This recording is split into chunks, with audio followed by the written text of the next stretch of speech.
Hello बच्चों, चलिए प्रश्न को देखते हैं। हमारा प्रश्न है बिंदुओं -2, 1 और -8 और 4, 3, -5 को मिलाने वाली सरल रेखा की दिक् कोसाइन ज्ञात कीजिए।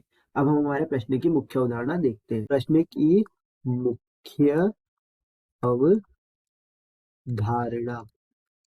तो हमारे प्रश्न की मुख्य अवधारणा क्या है कि हमें बिंदु दे रखे हैं x1, y1 और z1 व x2, y2 और z2।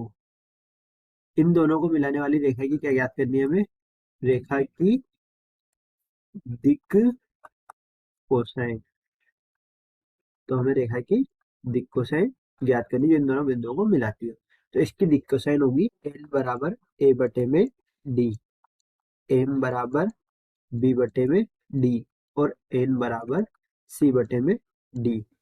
यहाँ पे a का मान है x2 माइनस x1, b का मान है y2 माइनस y1, c का मान है z2 माइनस z1 और हमारे d का मान है अंडर रूट में a square plus B square plus C square. अब हमारे प्रश्न से x1, y1, z1 और x2, y2, z2 के मान देखते हैं।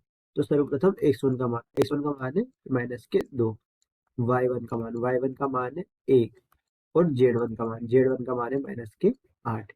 इसी तरह x2 का मान देखते हैं। तो x2 का मान है 4, y2 का मान है +3 और z2 का मान है -5।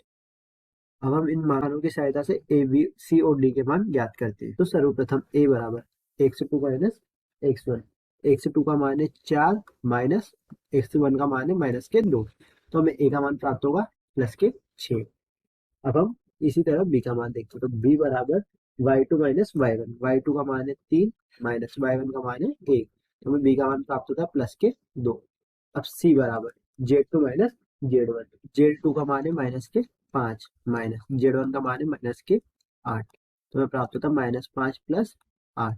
तो इस प्रकार हमें c का मान प्राप्त होता है +3। अब हम d का मान निकालते हैं। तो d बराबर अंडर रूट में a का स्क्वायर, a यानी 6 का स्क्वायर प्लस b का स्क्वायर, b यानी 2 का स्क्वायर और c का स्क्वायर यानी 3 का स्क्वायर बराबर अंडर रूट में 36 + 4 + 9। तो इसे हल करने पर हमें डी का मान प्राप्त होता है 7। अब हम इन सभी मानों की सहायता से दिक् कोसाइन ज्ञात करते हैं। सर्वप्रथम एल बराबर ए बटे में डी, ए का मान है 6 और डी का मान है 7। अब इसी तरह एम बराबर बी बटे में डी, बी का मान है 2 और डी का मान है 7। अब एन बराबर सी बटे में डी, सी का मान है 3 और डी का मान है 7। इस प्रकार हमें हमारी दिक् कोसाइन एल एम एन का मान प्राप्त होता है 6 बटे में 7, 2 बटे में 7, 3 बटे में 7। इस प्रकार हमने दिक् कोसाइन ज्ञात कर ली है। आशा करते हैं आपको प्रश्न समझ में आया होगा। धन्यवाद।